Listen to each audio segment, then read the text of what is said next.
יקרא שמו בישראל. איתן בן רבי ברוך, ישמח העם ביוצאך לצער, ותגל עמו בפרי בטנה, ככתוב ישמח אביך ואמך ותגל. אם הייתם אותי שואלים מה עדיף להיות, קטנים או גדולים, יש תשובה אחת לי בראש.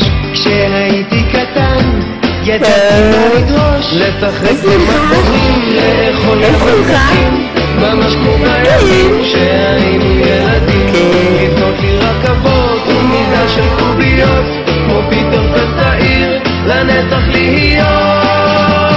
כן, אני זוכר איך הייתי קטן ושיגעתי את כולם, לא היה חמוד ממני, ופתאום עכשיו נדמה לי שלהיות קטן זה הכי כיף בעולם.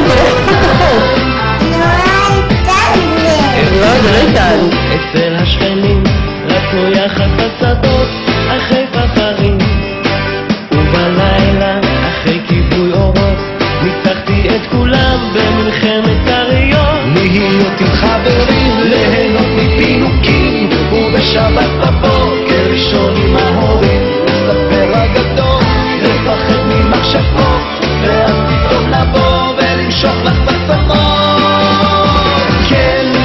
אני זוכר איך הייתי קטן ושיגעתי את כולם, לא היה חמוד ממני, ופתאום עכשיו נדמה לי שלהיות קטן זה הכי כיף בעולם.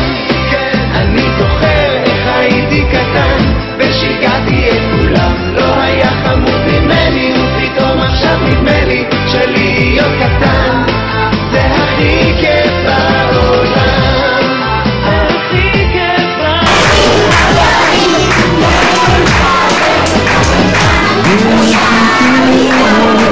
ותבינו שכך עובד לו העולם. קטנים רוצים להיות גדולים, הגדולים רוצים לעשות פשוט הזמן.